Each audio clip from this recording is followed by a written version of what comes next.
तीर्थ जाने से पहले जरूर सुन ले ये बातें।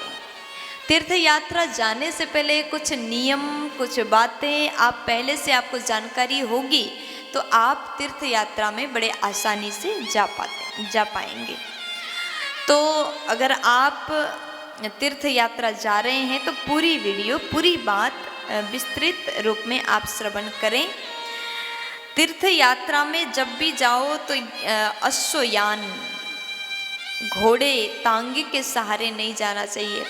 जैसे वैष्णव देवी आप गए, आपका बड़ा मन है वैष्णव देवी जाने का, आपका मन है, आप गए, पहले तो आप ट्रेन से गए, जैसे कटरा तक आप ट्रेन से गए, उसके बाद में वहाँ से वहाँ विश्राम करते हैं, स्नान करके जब चढ़ाई चढ़ रहे होते हैं माता जी के मंदिर तक जब आपको जाना होता है तो आप अन्य साधन से आप जाने की कोशिश करते हैं।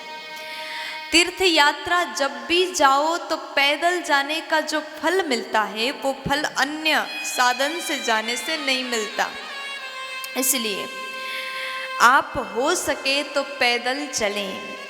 यदि आप पैदल चलते हैं तो तीर्थ यात्रा के 4 गुना फल आपको मिलता है। पैदल अगर आप चल सकते हैं तो 4 गुना फल आपको प्राप्त होता है। कहा गया अगर आप तीर्थ यात्रा में जाते हैं और आप गोयान, जैसे कि बैलगाड़ी, आजकल तो उतना बैलगाड़ी नहीं चलता लेकिन पहले पहले के ज़माने में बैलगाड़ी, लेकिन कहीं कहीं तो आज भी बैलगाड़ी गांव घरों में चलता है लेकिन तीर्थ में इतना ज़्यादा नहीं चलता। बैलगाड़ी के माध्यम से अगर आप जाते हैं तो गोवध का पाप आपको लगेगा, गोवध समान पाप लगेगा। इसलिए बैलगाड़ी से तीर्थ यात्रा नहीं जाना चाहिए।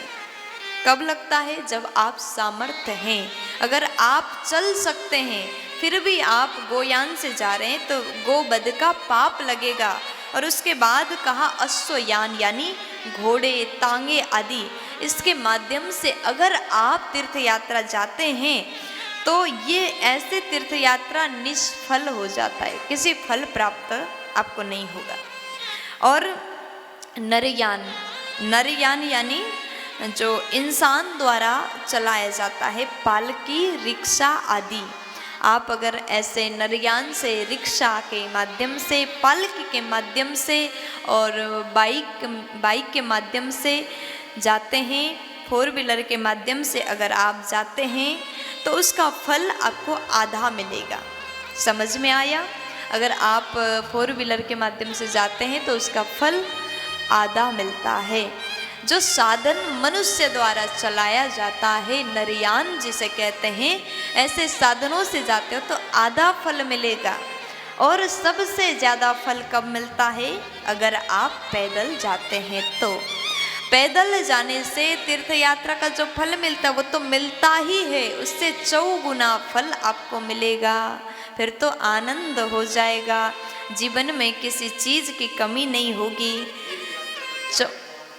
और उसके बाद मैंने पहले भी आपसे निवेदन किया, जैसे कटरा जाते हैं, वैष्णव देवी जा रहे हैं, कटरा जाते हैं, वृंदावन आ रहे हैं, मथुरा आ गए, वृंदावन आ गए, और यहाँ आकर के वृंदावन में रुक करके जो बांके बिहारी जी के मंदिर जाते हैं, आप हो सके तो पैदल जाने की कोशिश करें, नहीं हो सके तो रिक्शा से जाएं, फल आधा मिलेगा लेकिन फल तो मिलेगा।